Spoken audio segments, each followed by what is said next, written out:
Welcome to another episode of the Uniben Alumni Series. As you know, this is a show where we discuss with alumni of the great University of Benin, men and women that are shaping the society with the skills, with the knowledge they acquired from one of Africa's greatest tertiary institutions, the University of Benin. And on today's episode, we have a man of sagacity, so much sagacity.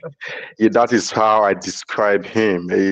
He holds a Bachelor of Science degree in microbiology, and before then, he had acquired a diploma degree also from that same department of the University of Benin. He's an educator, he's a businessman, and he's a politician.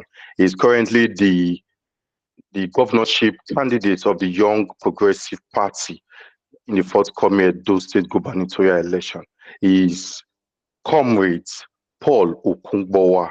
Thank you very much, Comrade, for creating time from your busy schedule. I understand the campaigns has commenced and you are everywhere. You are spreading the ordinary man campaign. Yes, the ordinary man mandate to every corner of Edo State. Thank you, sir, for joining us. Thank you so much for having me. Thank you. We don't intend to waste so much of your time because I know you want to rush somewhere to go and spread the gospel. Go ahead. The itinerary for today is done. We've had like 4 engagements or so today, so we're okay for today. That's great to hear. Like I mentioned earlier, you have a diploma degree and also a Bachelor of Science from the University of Benin in microbiology. Was microbiology, as I've always asked my guests, was microbiology or was that your first choice of course? Or you are like many others that wanted to study medicine and they found themselves in life sciences. So what was yours? Well, like most persons, I thought I would make a good doctor. I wanted to be in the class of those persons who work in medical space. But as fate will have it, my JAM score was 220, and it's a far cry from what was required as a 2004 to get admission into the University of Benin degree program. So after my diploma program, I completed it. I didn't feel the need to do a direct entry. So I just wrote JAM immediately and I got 220, and microbiology became the available near medicine kind of course. So I don't sure that to take it. Okay. You studied microbiology, both diploma and BSc. But today you are known as an educator, especially within the south of Nigeria. You have a lecture house that have over 20 centers in Edo State alone. You have a school. 21. Okay, thank you. So what influenced your desire to be a pre-tertiary educator after studying microbiology at the University of Benin? See, Kaka, let's not do too much of packaging. There's no point saying people just like to follow norm. Like, okay, I got the inspiration from it. My brother, it was hunger. It was hunger. Okay. Yes, and then pre-university tutelage was more like it was in the offering. It was a valuable thing that those who could play with their mental strength could exert over poverty and get some measure of recompense.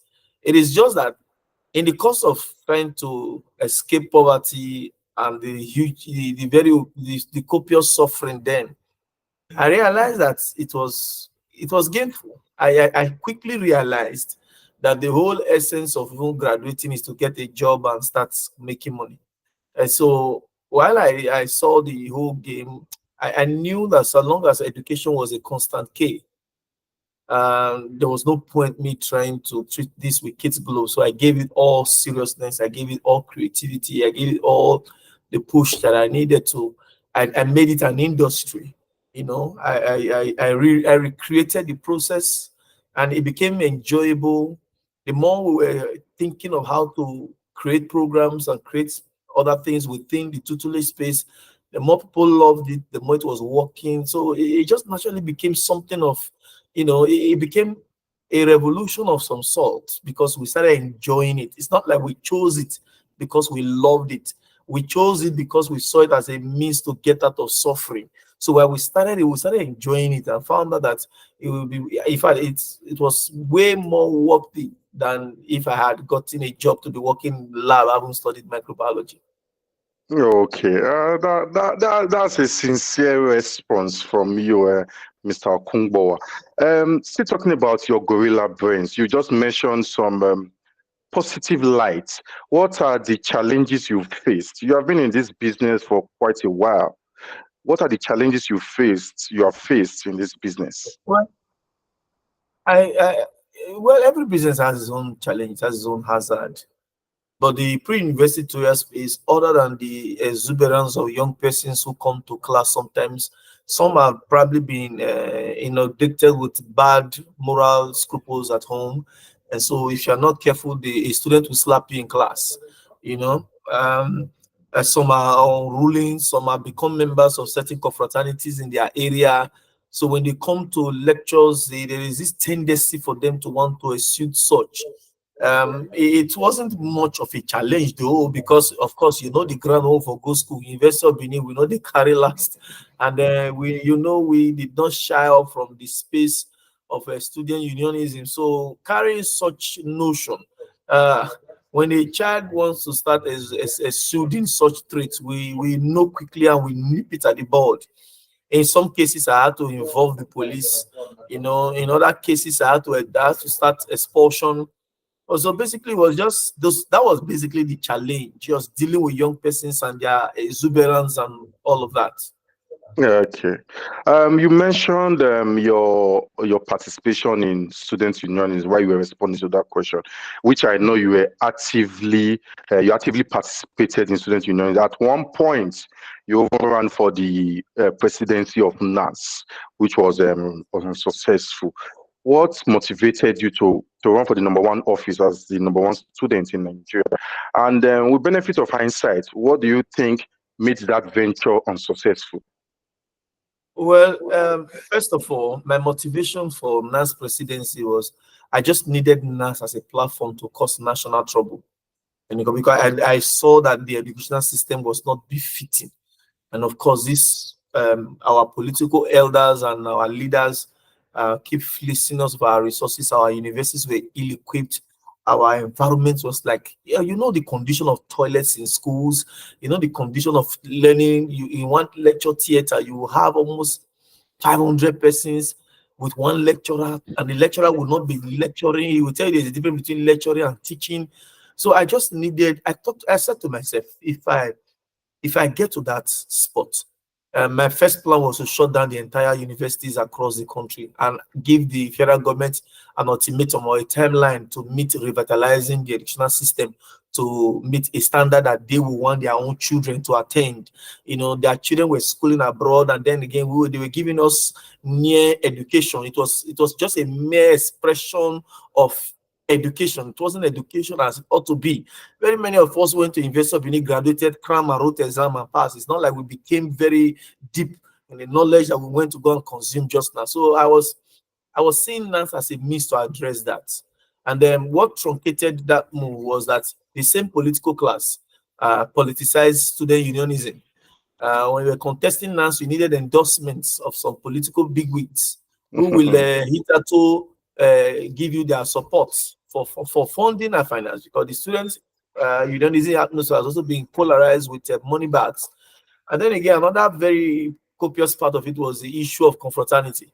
There were a lot of fraternal affiliations associated with NANS as an umbrella body for student unionism. And although I wasn't afraid of that, I wasn't concerned. I like to show respect to all man, but all of these were just there. They were lacunas, and the political class just now, who were looking for a stooge to put in office, because when they get you as a stooge, they know you will not raise national protests.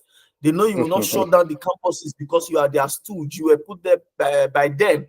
So the entire unionism was completely in the hands of this same political class that we wanted to use the office of NAS to checkmate their refusal to cause a revitality in the learning process of our tertiary institutions. So give and take, those were just a summary of the problems that I had faced as a person. Okay. Back to Uniben. What can you say was that one thing you can look back to and said, this is what I took, the attribute I took from the University of Benin that goes with you up to this moment? Kaka, University of Benin made me. Before University of Benin, I was a nobody. I have to tell you the honest truth. I didn't have confidence even in myself. I had attended a very poor secondary school. I had no communication skill. There was no confidence. There was no even knowledge to back up certain claims. You know, I had come from a very poor family. In fact, there was nothing attached to me. But you see, I was watching a pilgrimage one time that was shown live on CNN. It was an Islamic pilgrimage. They had gone to Mecca, and the head imam, who was in the public address system, they were doing analysis. I think the studio was analyzing that over 6 million persons made it to Hajj, you know, that year. So an inspiration just came to my mind, like, come on, imagine if I have something to give to these 6 million persons here and they are to pay me $1 each. That would be like effortlessly $6 million.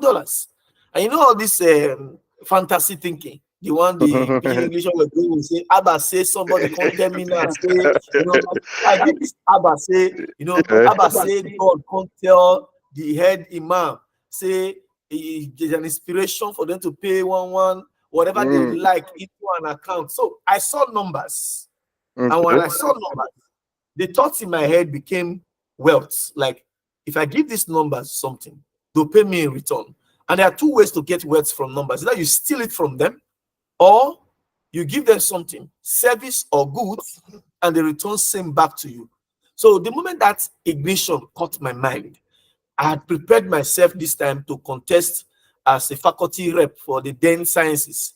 Okay. You know, we were the last sciences that was in University of Benin before it became Faculty of Physical and Life Sciences. You know, okay. Yeah. that was in 2004. You know, so I had said to myself, there's numbers in Uniben. So I wanted to get on board leadership. And so they conducted the faculty rep election and I won. After I won that election, Kaka, you will not believe, it became the springboard for everything, including today, because I used the office very well. You know, like one of my friends, Adumaza Beji, will say that before Chief Tony and Lenny, nobody knew the relevance of the office of BOT of a particular political party. Yeah. You know, the same way Chief Gabriel Sawa graced the title Esama of Benin. You know, when I became class rep, my brother, it was like God among men. I won't lie to you. You know, I became creative, I became inventive, I became confident. Yeah, I even entered trouble, but God was just seeing me through. You know, I was stubborn to a fault. I stood against some lecturers who came to sell materials in the LT then. In fact, it was then Andrew Akena who was contesting SUG presidency, because there was a shutdown in school when I was in diploma. This Oberazak shutdown. Yeah. You know? So Andrew Akana became like the Oberazak when I now entered degree program. And then you know the chance then, you know, or you know the song there, Orlando. Yeah. I heard it. I was not in school, but I heard about those things. I was not in school then. You know, so I joined one of their Luther choir masters for Orlando. So when we would take megaphone then to go and campaign in halls of residence, you know, I started adumbrating, you know, from the confidence I've gathered from the classroom. It just took me gradually, and it was this same confidence that led me into a lot of faculty intrusion and departmental intrusion, even while I did not contest any office at departmental and faculty level, you know. But this confidence came on board, and it was just Uniben. Sometimes I still tell people tomorrow that, you see this compound called University of Benin. I was addressing some 100 level students, about 150, 200 of them. You know, I was addressing them. I told them, I got my wife from University of Benin. I've made my first 1 million from University of Benin. I developed my business enterprise that I'm doing today from University of Benin lecture theaters. You know, University of Benin is just everything. There's no gainsaying. And I hope that one of these days, by God's grace, alumni like us should be able to go back and give back to the system. Because if the system did not bless anybody, that's them. University of Benin made me who I am today. I even saw Professor Eddie Eragbe in a program just now. We just left the program together just now. You know, once he was talking on the podium, I was to take the microphone and speak afterwards. There was this joy that, come on, Uniben has, if I wanted Professor Eddie Eragbe left before my turn. So I wanted to tell him that, Prof, we have learned from you. You know, when they create the Uniben parrots, we have become extra parrots. You know, our generation has learned to talk fearlessly, has learned to approach issues fearlessly. So I think everything about me, University of Benin, wife, source of revenue, like the first business I did that gave me impetus to open other businesses, the first capital I raised. If I let me even add this one, Uniben so gave me confidence that when the then governor of Cross River State, I think, Donald Duke, Governor Donald Duke. Oh, okay. You know, when he put the free trade zone then, Tinapa Calabar, you know, Tinapa Calabar had this vision, you know, of a free trade zone before it was truncated by politics.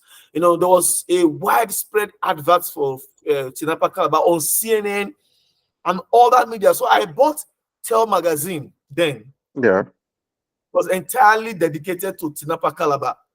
So I read through.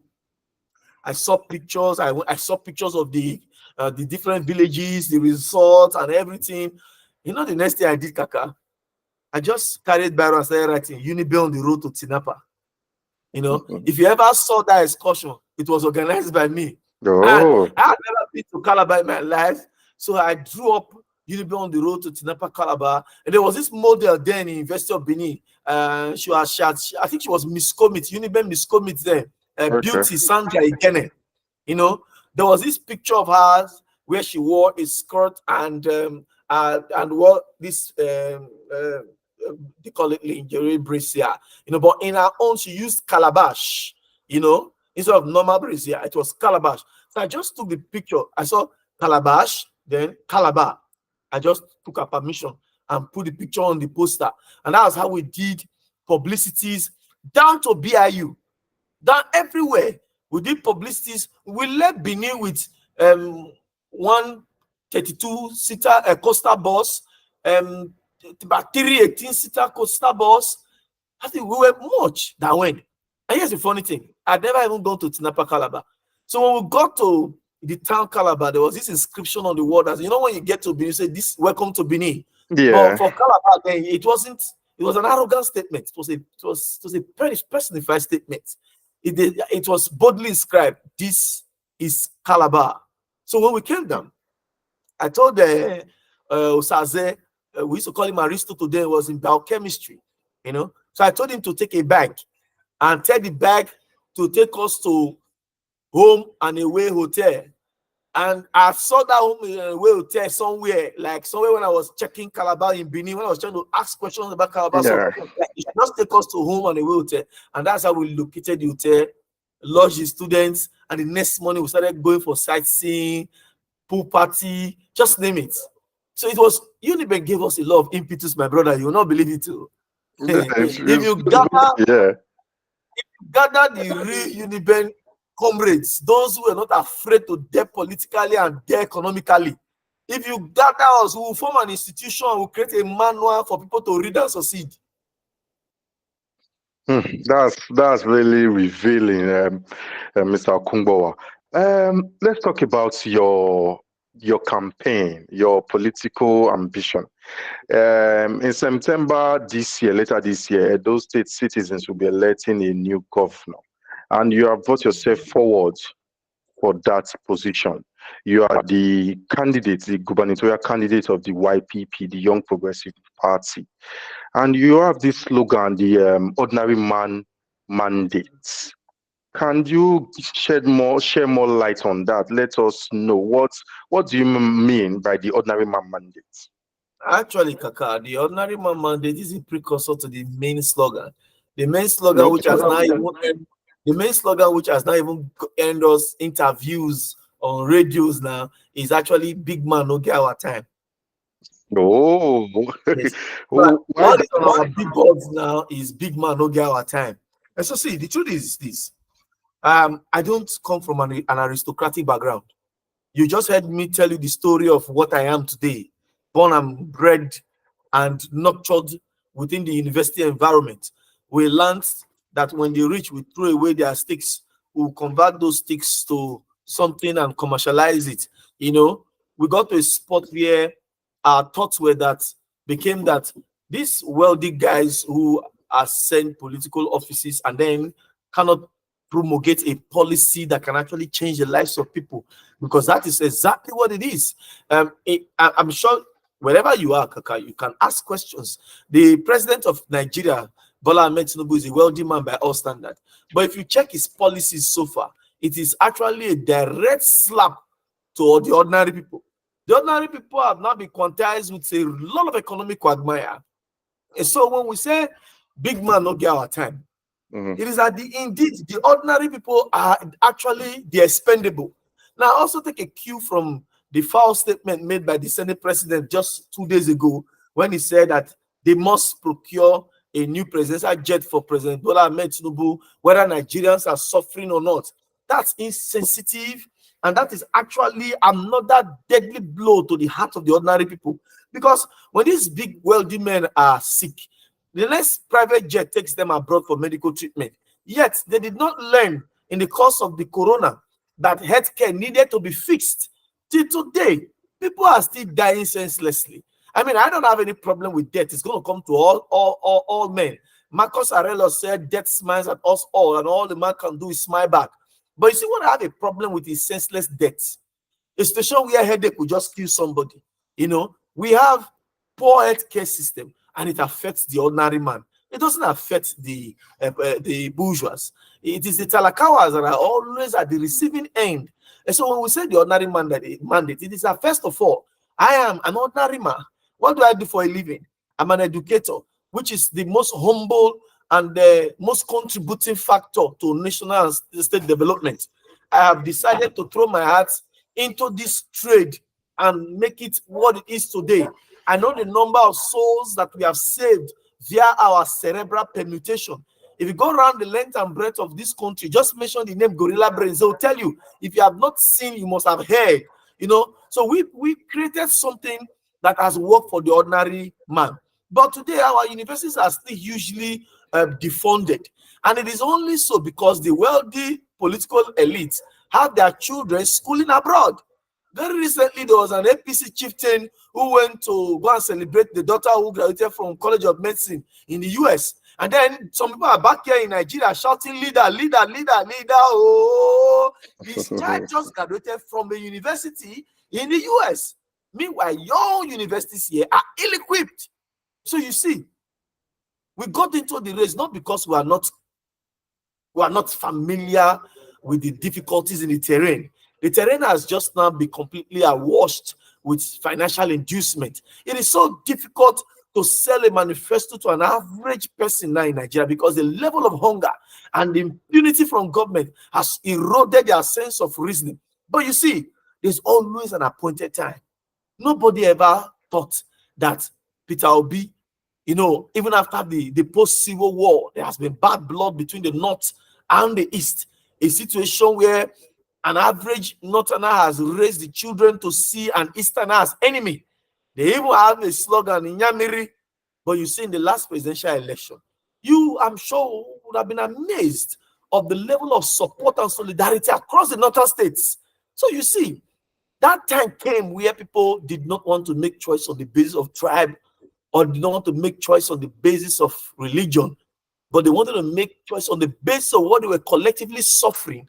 And then the candidates that were presented then people mostly felt Peter Obi would have been a better option because Peter Obi gave a body language that it was less corrupt, you know. So you see, our confidence is that that spirit has not left the atmosphere.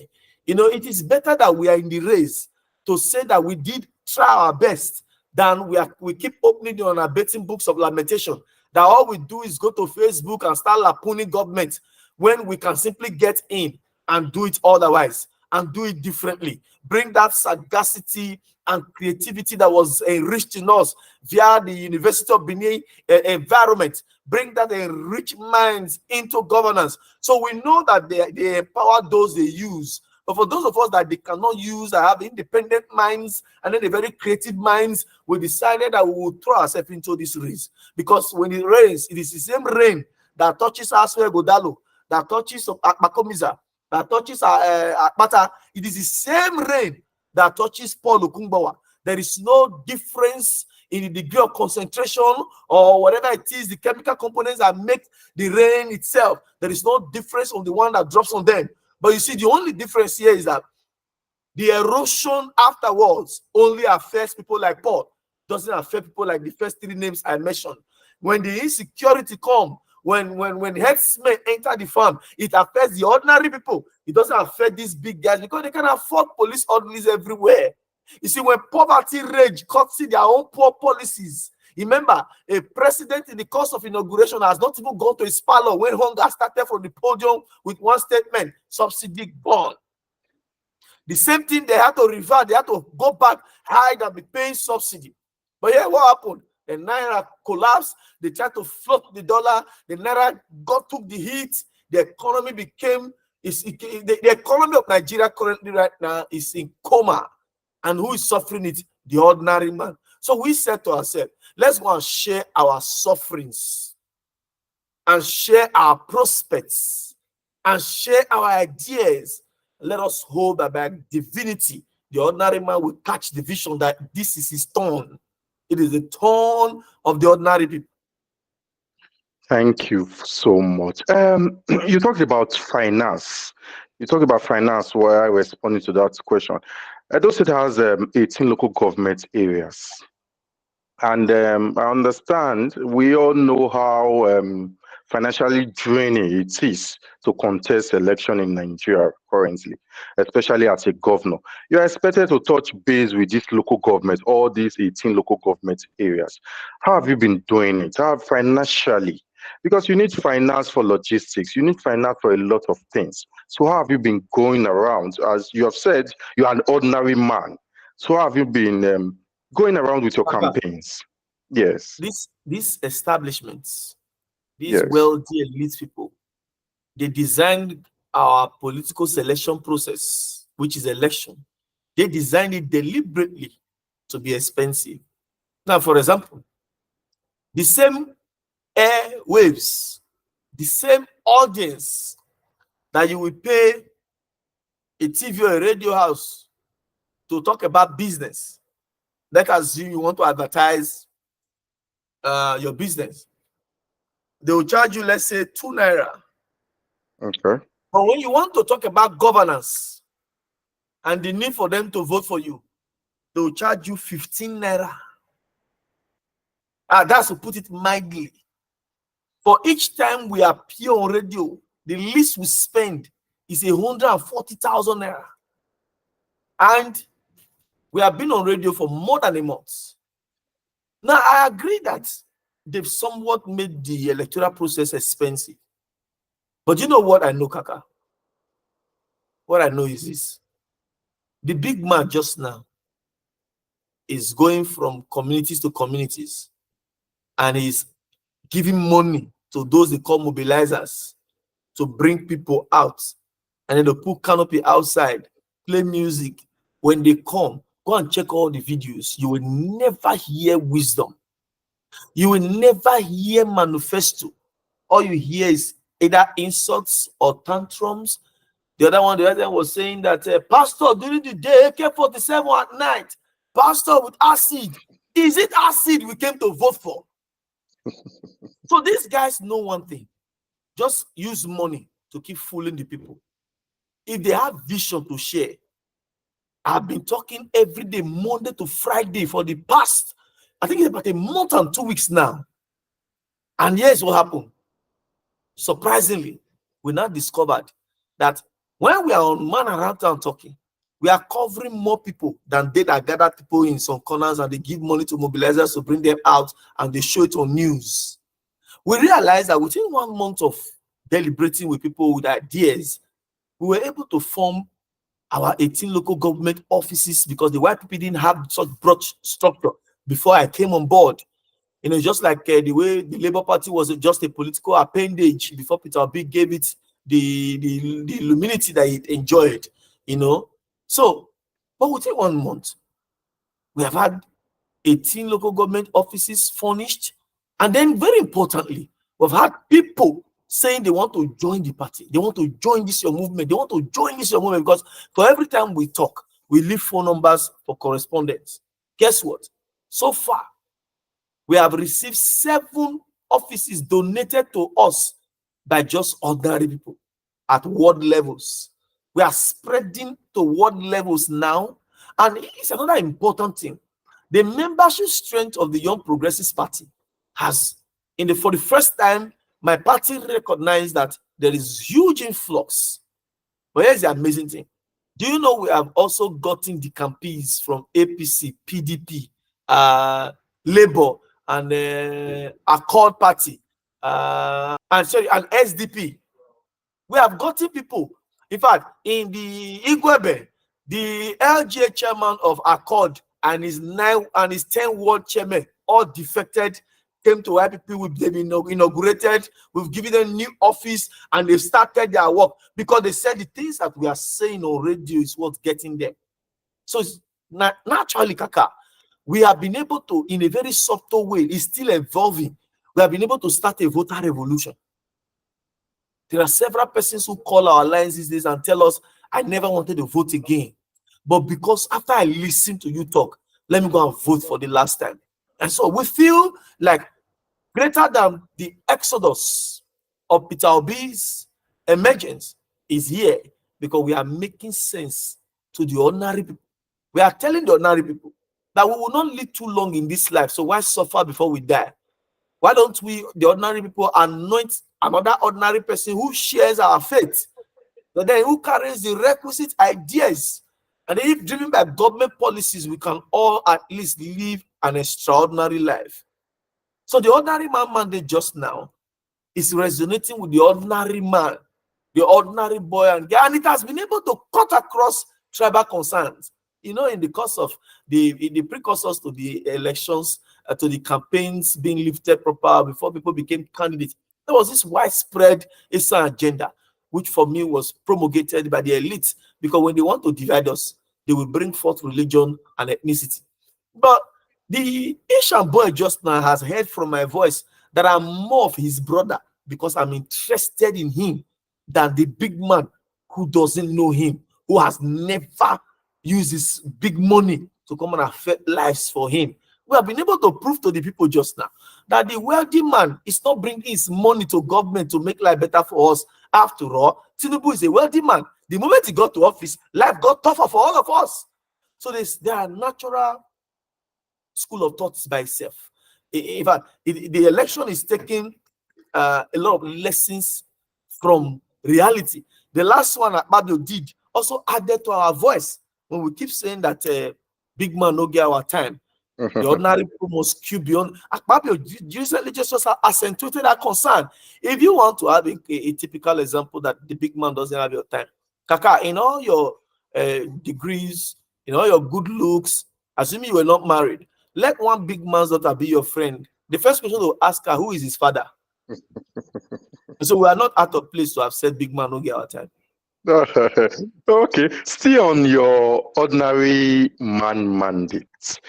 If elected into office, inauguration is November 12th, if I can recall. In the immediate, what will be your ordinary man policy that you'll be embarking on?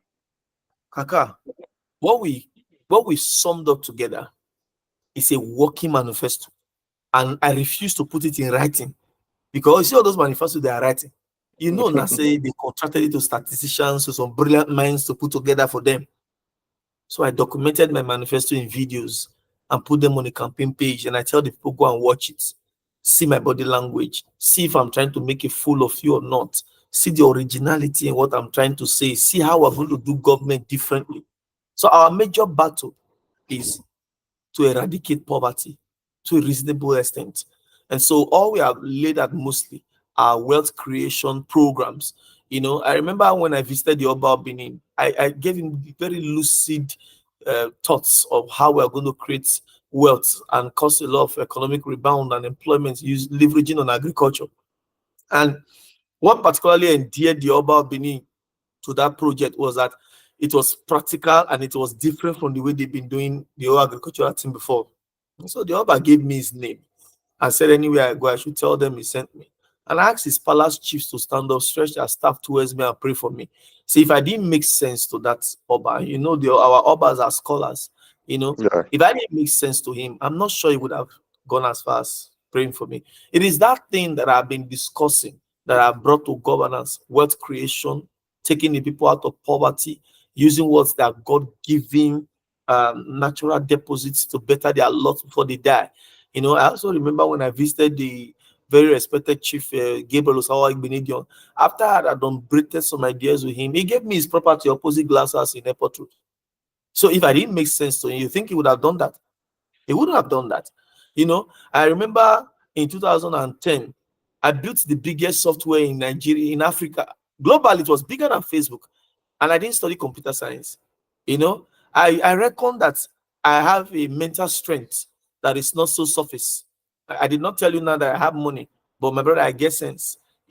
I can literally dive into the world of form and come up with concepts and ideas that can better the lots of the people.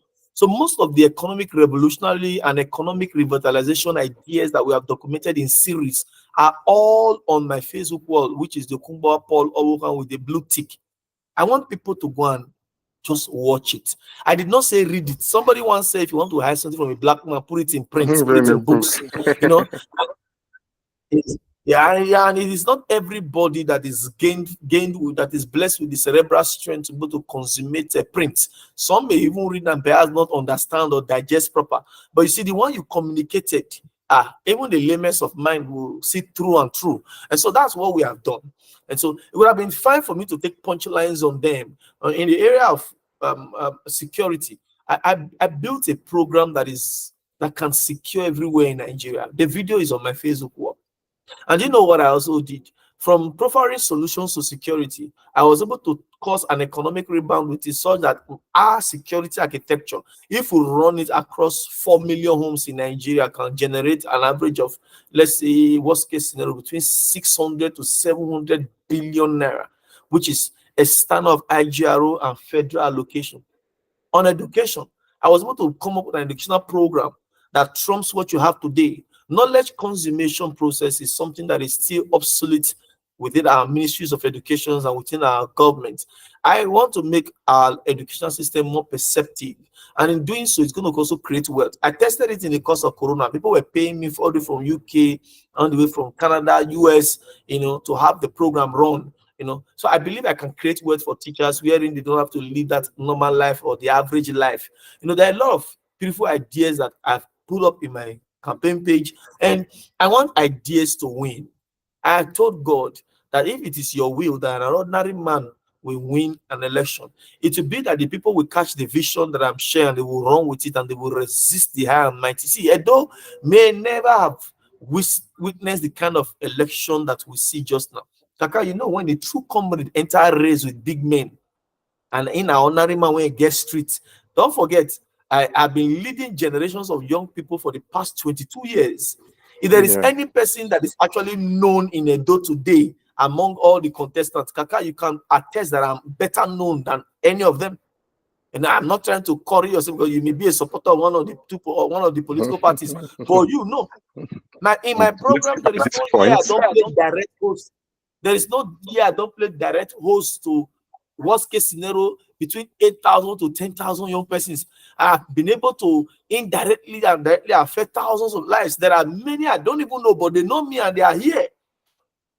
That's why till tomorrow, I've been told recently that my people are discussing our candidature in their homes because they know me. They know what I stand for. They know how I grew up. I'm not a stranger to my own place. And so we are standing on what we have done. If you ask them today, what have you done? They'll tell you, what have you done?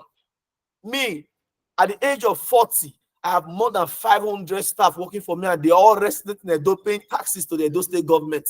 Kaka, I asked the big man if he had even come close to 200 or 300 homes in Edo State that is resident in Edo State. The other one said he's an investment banker in Lagos and they have a chambers. How we know is people are working in Lagos and they are paying tax to Lagos State government. Same with Apata. His chamber in Lagos and they are paying tax. His workers are paying tax to Lagos State government. The other last man, Okungbowa, I don't even know. There's so much claims of ICT, this and that, but we are asking real questions. Who are the lives that you are changing in Edo State? Who would like to move forward. And first off, I want, on behalf of the team, I want to commend you for bringing yourself forward for this service. Yeah, because this is a service you are going to render. Thank you, and we wish you all the best when it comes to the election. And remember, if you emerge in September, you will be the first Uniben alumnus to be at Usadibi Avenue.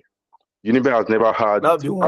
Yes, we have produced governors for other states. We have produced for Delta State. We have produced for Lagos State, but we have not produced for Edo State. So, and on the alumni association stand up to what is to a responsible point. If you say the others, maybe one or two attended Uniben, look for the one that is more prominent. Look for the one that the people know.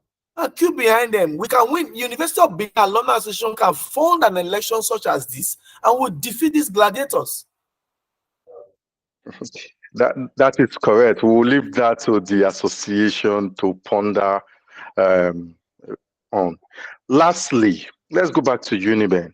On a very final note, what's your most memorable time as a Uniben student? You were involved in student unionism, you were a class rep, you had fun. What can you look back and say, this was a wonderful time, or this was the most memorable moment for me while as a student of Uniben? From day one till I graduated, every stay in that school was when you were rejected in secondary school and nobody wanted to be the friend to a poor child or one who is not academically so savvy, and then you just go into the university, there was just a twist and everybody started appreciating you for who you are. Everybody started to come around you. You were having quality friends. Some would want to offer to buy food for you. Most would want to visit them and be around them. It was just enjoyable all through and through. Oh, okay, that's good to hear. Thank you very much for spending time with us, for telling us about your Ordinary Man Manifesto, and for telling us more importantly about your time as a Uniben student. We really appreciate it. Thank you. Yeah. We have been speaking with Comrade Paul Okungbowa, the governorship candidate of the Young Progressive Party for the Edo 2024 election. Thank you very much.